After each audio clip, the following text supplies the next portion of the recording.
প্রিয় মিডিয়ার ভাইয়েরা, অত্যন্ত পরিতাপের বিষয়, এই জুলাইয়ের পরেও এই মিডিয়ার ভাইয়েরা দালালি বন্ধ করে নাই।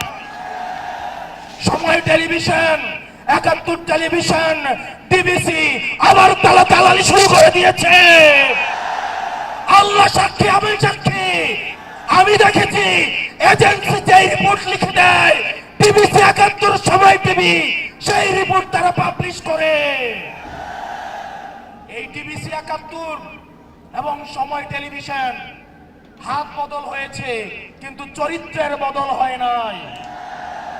আপনাদেরকে আবারও জনগণের কাঠগড়ায় দাঁড় করাবো ইনশাআল্লাহ। এই মিডিয়া শুধু প্রশ্ন, দুনিয়ার যত প্রশ্ন, দুনিয়ার যত সমস্যা, আমাদের ইনকাম কি, আমাদের চলাফেরা কোন জায়গা থেকে আসে, আমাদের শার্ট কোন জায়গা থেকে কিনি, রাজনৈতিক কর্মসূচি কিভাবে হয়, দুনিয়ার সকল প্রশ্ন আমাদের জন্য।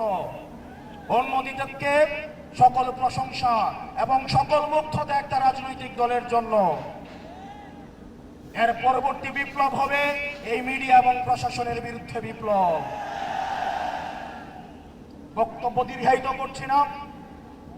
মিডিয়া এবং প্রশাসন বাংলাদেশকে সুখী, সমৃদ্ধ এবং উন্নতি করতে হলে আপনাদের প্রয়োজন রয়েছে। আমরা আপনাদের শত্রু না, আমরা চাই আপনাদের দায়বদ্ধতা, আপনাদের জবাবদিহিতা জনগণের মুখী।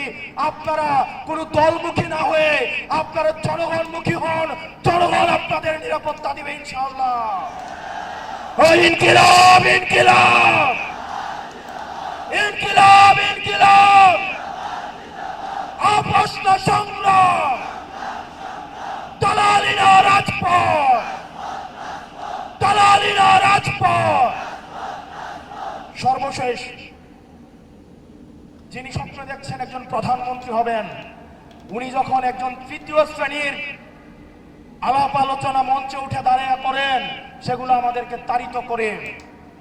জনাব তারেক জিয়া, আপনি যেভাবে গুপ্ত গুপ্ত বলে আপনার নিজের নেতা কর্মীদেরকে হত্যাযোগ্য করে তুলছেন, গত 17 বছর কিভাবে ফ্রিল্যান্সিং এর মাধ্যমে দল পরিচালনা করেছেন, সেটা একবার নিজেকে প্রশ্ন করে দেখেন। আসসালামু আলাইকুম ওয়া রাহমাতুল্লাহি ওয়া বারাকাতুহু।